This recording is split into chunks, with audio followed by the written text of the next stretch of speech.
नमस्कार। आज की कहानी जूते मारने वाली चमेली। ये तेनालीराम की कहानियों में से ही है। चाननपुर गांव में चांद कुमारी नाम की एक रूपवती कन्या रहती थी। वह विवाह के योग्य हो गई थी, लेकिन अपनी माँ के व्यवहार के कारण उसका विवाह नहीं हो पा रहा था। उसकी माँ का नाम चमेली था, जो अपने पति माधो को रोज 7 जूते मारा करती थी।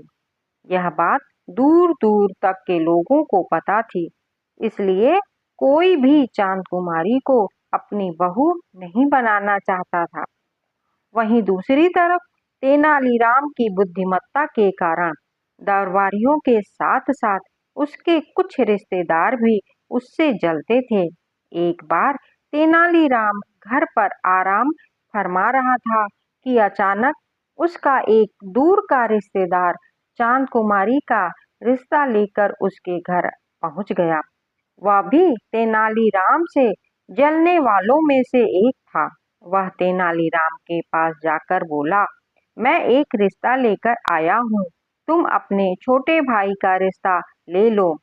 वह ये नहीं जानता था कि तेनालीराम का कोई भाई नहीं है। फिर भी तेनालीराम ने लड़की के बारे में पूछा, आखिर लड़की कैसी है, उसके बारे में कुछ तो बताओ।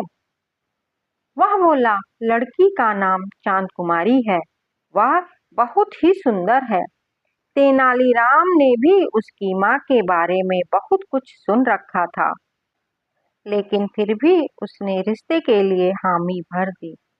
अब वह रिश्तेदार चमेली के घर पहुंच गया और उसने ये खुशखबरी चमेली को सुनाई। चमेली यह खबर सुनकर बहुत खुश हो गई और उसने बहुत जल्दी शादी का मुहूर्त निकलवा कर उसे बता दिया। अब उसने मुहूर्त का समय तेनालीराम को जाकर बता दिया। तेनालीराम ने उसे खिला पिलाकर विदा किया। उसके जाने के बाद तेनालीराम सोचने लगा कि अब छोटा भाई कहाँ से लाया जाए।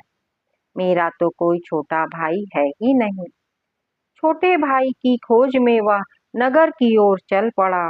वहां उसने एक परेशान नौजवान युवक को देखा। तेनालीराम ने उसके पास जाकर उसकी परेशानी का कारण पूछा तो उसने सारी बात बता डाली।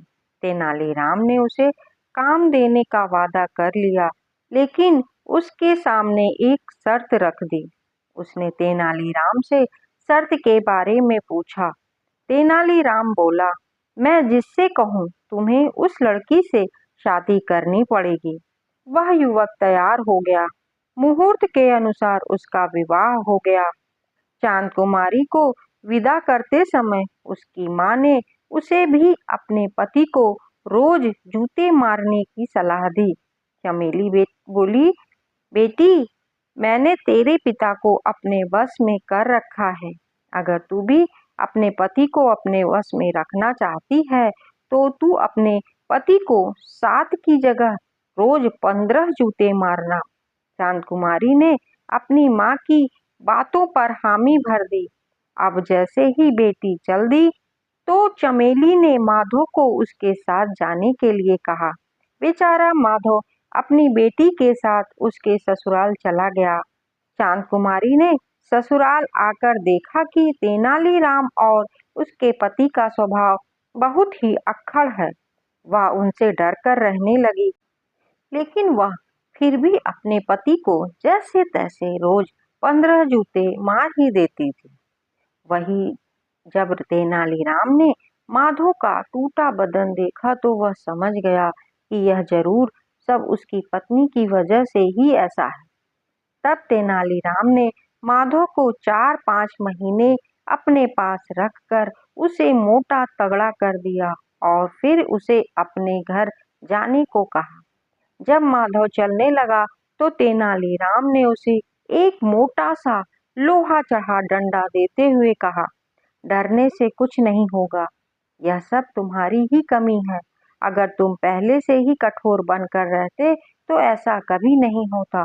तेनालीराम की बात सुनकर माधव अच्छे से समझ चुका था कि तेनालीराम क्या कहना चाहता है। डंडा लेकर माधव अपने घर पहुंच गया। माधव को घर देखकर चमेली बहुत खुश हो गई। उसने पहले तो माधव का अच्छी तरह स्वागत किया और फिर उसे पीढ़े पे बिठाकर जूता लेने चली गई। वह मन ही मन बहुत खुश थी कि अब तो उसका पति मोटा हो गया है और वैसे भी मैंने कितने महीने से उसे जूते से नहीं मारा। अब तो जूते मारने में बहुत ही मजा आएगा। जैसे ही वह जूता ले लाकर माधव को मारने चली तो माधव ने उसे डंडे से पीटना शुरू कर दिया। चमेली जोर जोर से चिल्लाने लगी, जिसकी वजह से आसपास के लोग वहां आ गए और जैसे तैसे उसे पीटने से बचाया। उसके बाद से उसने कभी भी माधव को नहीं मारा और अब वह जैसा कहता चमेली वैसा ही करती। अपने पति का यह रूप देखकर चमेली ने अपनी बेटी को भी समझा दिया कि जिंदगी में वो ऐसी गलती कभी ना करे, हमेशा अपने पति की बात माना करे।